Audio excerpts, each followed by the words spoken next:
Hello and welcome back to f0rje Plays Risk of Rain 2.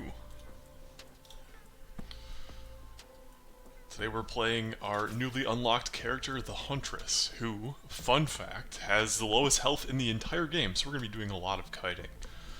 For now we're going to play on Rainstorm. Maybe eventually, when I get good, we'll play on Monsoon. But for now, your boy is bad, so let's just zerg into it. I have watched the first episode. Just for your own headcanon, we are recording this maybe like 10 minutes after the last one finished. So I guess I haven't watched the whole thing, but I watched a decent chunk of the first episode. Definitely some frame rate issues, so I'm trying out different video recording settings, but I mean, as a verified scuff content creator, I guess, you know, you guys, I'm just gonna give you the video with scuffed frame rate and all, you know. Once we settle on good settings, we won't have to worry about it, but for now, this game is pretty intensive, and I am spoiled and want to be able to play on the max setting. Okay, listen, game, can you not give me hints? In-game HUD damage number. I mean, obviously it's not going to be in here. Nope. Yeah, like, I could turn these down, but like I said, I mean, eventually it will stop giving me the newbie tips. Also, could you, like, spawn an enemy, please? It's been a whole minute. I'd like some money. I don't really want to start the teleporter event with no money. No money, no items? That seems like a bad idea. Especially on a really squishy character. Really? You saved up for an elite on the first... two elites on the first freaking wave? Alright, anyways, so this... The Huntress kind of starts to highlight what makes Risk of Rain different, because, you know, if you've never played Risk of Rain 2 before, judging off our last run, you'd just be like, whatever, it's a third-person shooter, roguelike, whatever. I mean, that's not necessarily wrong, but every character has their own little quirks. The Huntress's quirk being she has auto-aim. You don't have to aim at anything, which is pretty nice in certain situations. There was a specific crate that I remember wanting to open, but I don't remember where that crate was. Is it over here? Did we find like a big crate?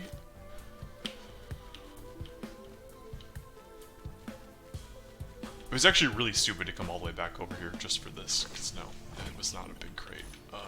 Was there a shop down here? No. Okay.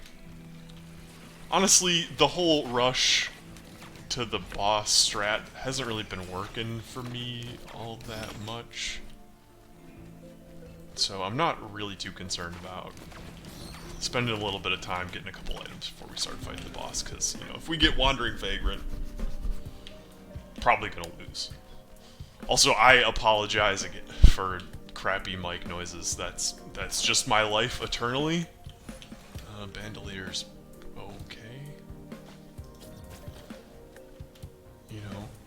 Eventually, I mean, like, the entire time I was streaming, it was like, yeah, I know my mic is bad, it's the first thing on the list, and then I made some Twitch money, and then my life went to shit, and I had to spend all my Twitch money on, you know, keeping myself fed, so, still trash mic town. Okay. If we get, Hopu Feather, I mean, I love it later. You know, not my favorite thing right now.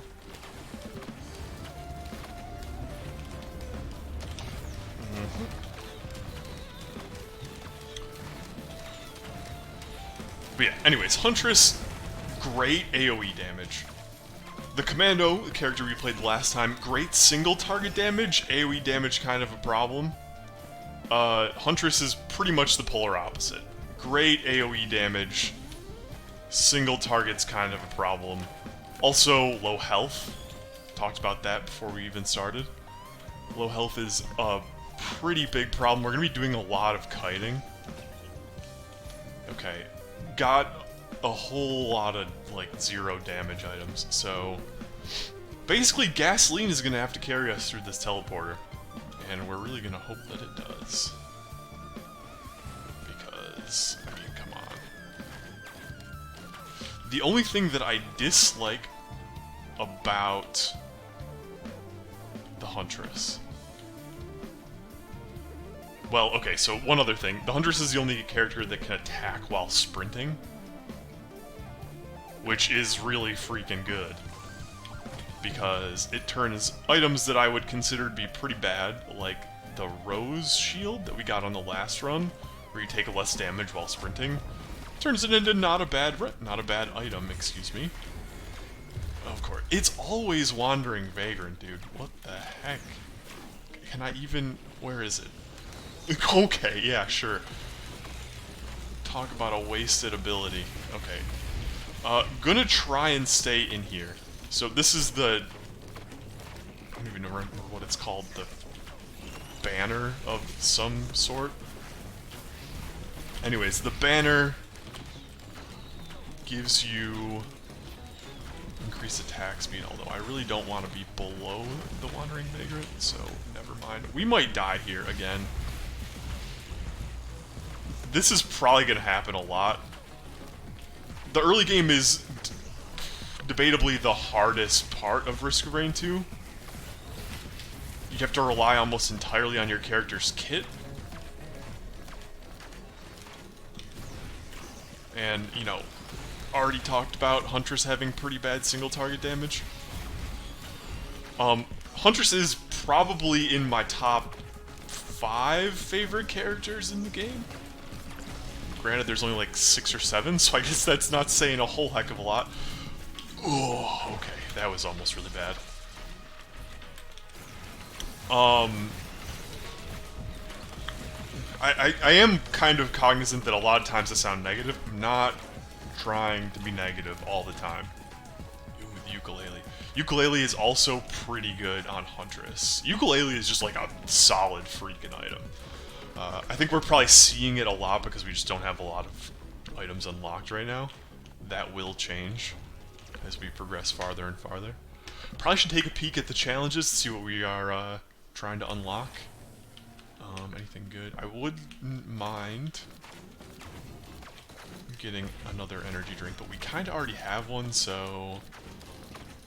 Anyways, to finish my thought, because we all know I rarely do that, I like the Huntress a lot. One of the things that I dislike about the Huntress is the way the auto-aim functions. You have to have the character kind of in the center of your screen, which means the fact that you can attack while sprinting isn't super great unless you're kind of like running at the monster you're attacking, which is usually pretty bad for kiting. But I mean, you also don't really have to aim.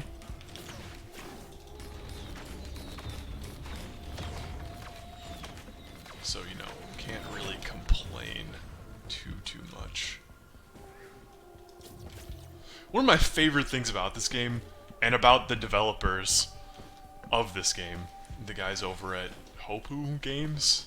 I've been saying Hopoo in my mind, like Hopoo, but it is spelled H-O-P-O-O. So maybe it is Hopoo. I need to kill one more monster, please. I would really like to open this chest that is going to give me a guaranteed green item.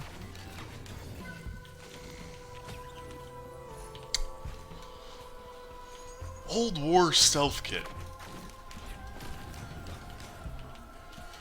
You know, I'd rather we didn't get it, but, you know, rolling with the punches is the name of the game in roguelites. Roguelikes. You know, this is definitely more of a roguelite than a roguelike. I would classify things like, you know, like Necrodancer, probably. I things like the Tales of Mahjahal, which I'm sure a lot of people have never even heard of. What's the one, Dungeons of Dreadmore? Is that the one that everyone thinks is really funny? I don't think I actually played it, but I've seen pictures of it.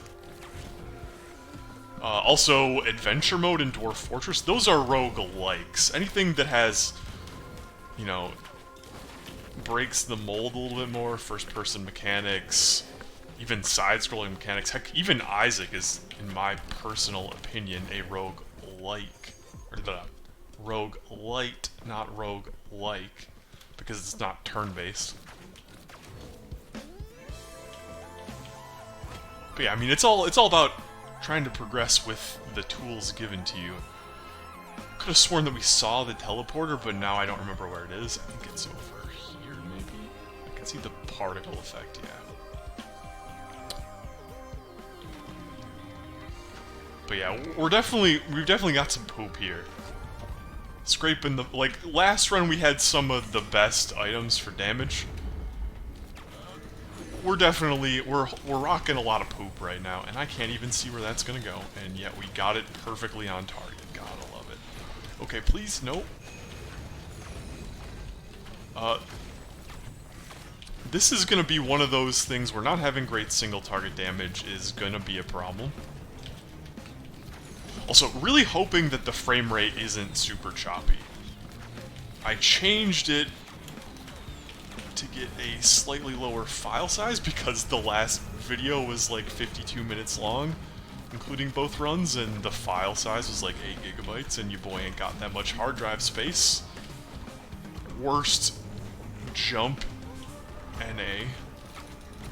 Last thing you want to do against this guy is jump into him.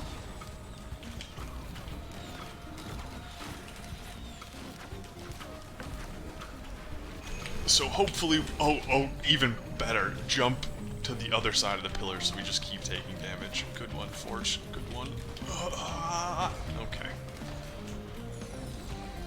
Yeah, so hoping, okay, this is pretty bad.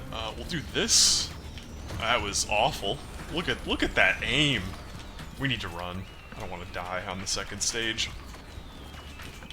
The thing is, I don't have, again, good sustain. I'm just gonna stand still. We're gonna do the standing still. Hopefully, okay, nope, definitely did not kill that guy. Do the stand still again. The mushroom is really great when you're playing the engineer, and really terrible as pretty much every other class, I think. Unless you're just tanky enough to sit still. And it's only good as the engineer because you're... Oh, great. Perfect. This is why I shouldn't use my teleport to get around. It's really only great as the engineer because your turrets get all of the items that you get. Oh, hey. Nice. Okay, that was a little close. Kinda sketchy. But we did it. I'm gonna take about 30 seconds to look around.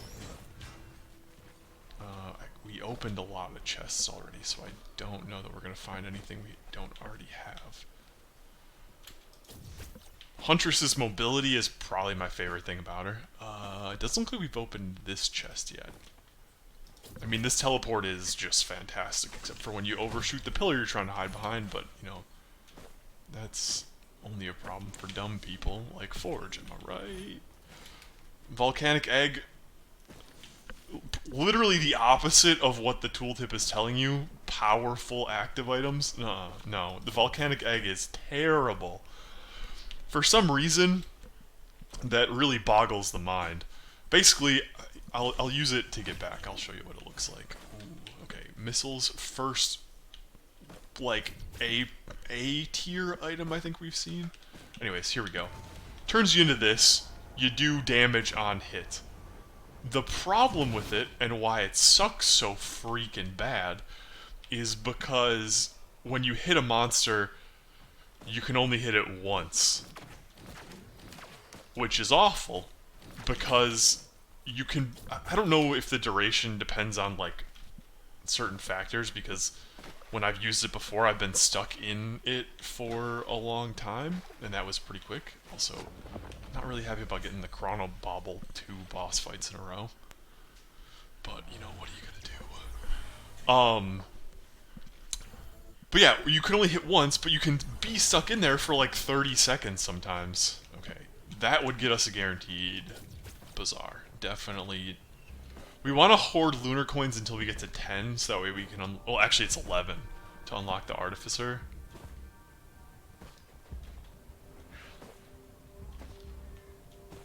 But yeah, anyways, you can only hit a monster once, and considering this game spawns hordes of enemies, you mostly want to hit things multiple times, especially because the damage that this thing does isn't super high.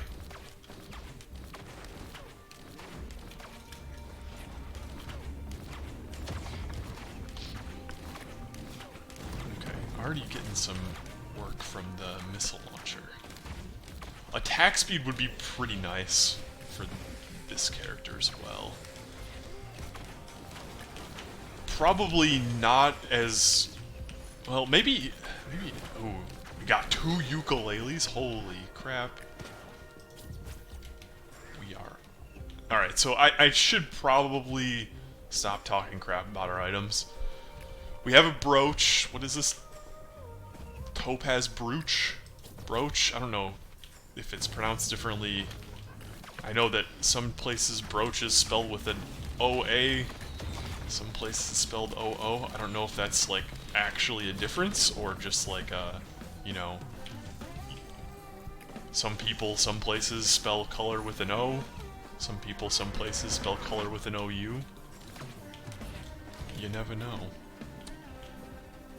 Anyways, this probably the best defensive item in the game. This, one of the better attack items in the game. And by attack, I mean offensive. I'm really hoping the frame rate is not as choppy.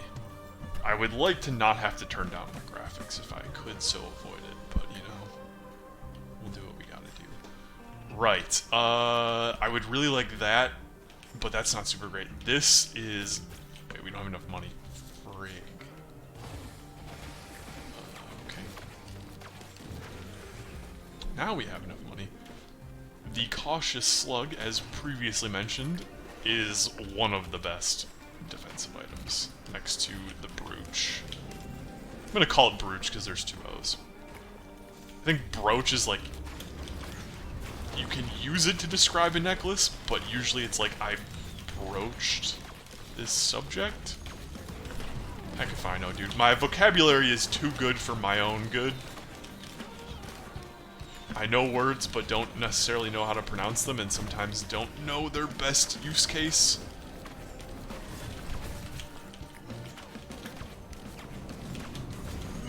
Okay. Those fireballs hit hard. Especially because you can hit by... you can be hit by both of them. Crowbar. We just unlocked this item after the last run. Crowbar... oh yeah, this is a Lunar Pod. If you use this, you get lunar items. Lunar items have extremely powerful benefits. They also have huge downsides to them. Probably the poster child for lunar items is shaped glass, I think it's called in this. Which is basically you deal double damage, but you can only... like, your health is permanently cut in half. Okay, I will take armor piercing rounds. Another item we unlocked, deal extra damage to bosses. Pretty damn good. We're gonna go after the teleporter now. Medkit is another item we unlocked. Medkit gives you a small heal after taking damage. I know for a lot of these items I'm literally just repeating what the tooltip says on the screen, but sometimes the tooltips are misleading, so, you know, figure I'll just be thorough. Please, give me some good. Oh, it's a utility chest. Oh! Aegis. Healing you... oh, that's pretty good. Doesn't work on regeneration. Okay, Imp Overlord. Give me some of that Arrow Storm. This guy can shotgun you with those things, and they stay on the ground and do a lot of damage. I think that's actually the first legendary item we've seen. I don't think we got one on the last run. Aegis is pretty good. I heard that it got buffed in the last patch. Although it really depends on if you have good healing items or not. And I would say right now we have pretty mediocre healing items. I mean, medkit is pretty solid, but not really in the long term. Medkit's really only good in the early game. It synergizes pretty well with the fruit, but the fruit is probably the second worst active item next to the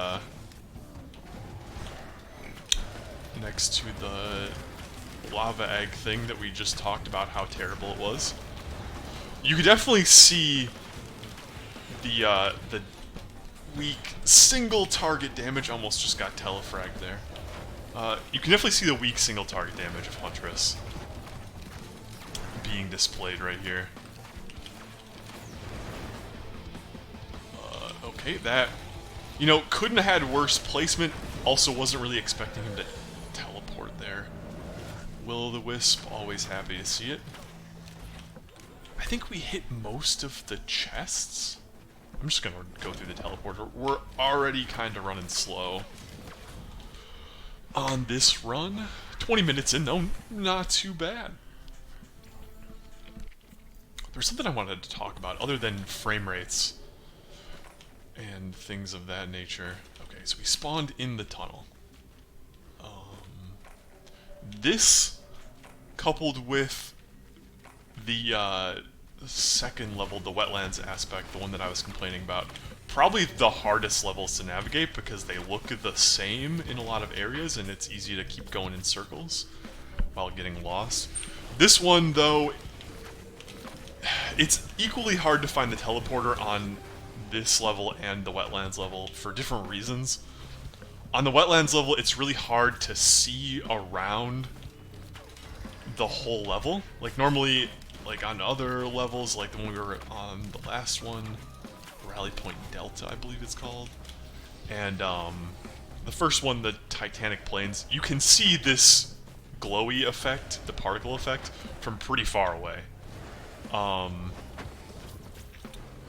In this level, you can see the particle effect, but it blends in. It's like the same color as most of the level. Also, I hate the fact that this guy is here. I would have taken, like, any other boss, I think. This is actually fine, though. Let me finish my first thought before I get into this. Where did he go? Excuse me, senor? I didn't kill him. I literally don't do that much damage. By the way, this is not a boss. This is just a greater Lemurian. He's just a normal enemy that does a poop load of damage. Probably never gonna say those words again. In that order. I mean, I will say those words, just not in that order. Did he... I know the imp teleports, the greater imp, but did he, like... Oh, there he is. Okay. Anyways.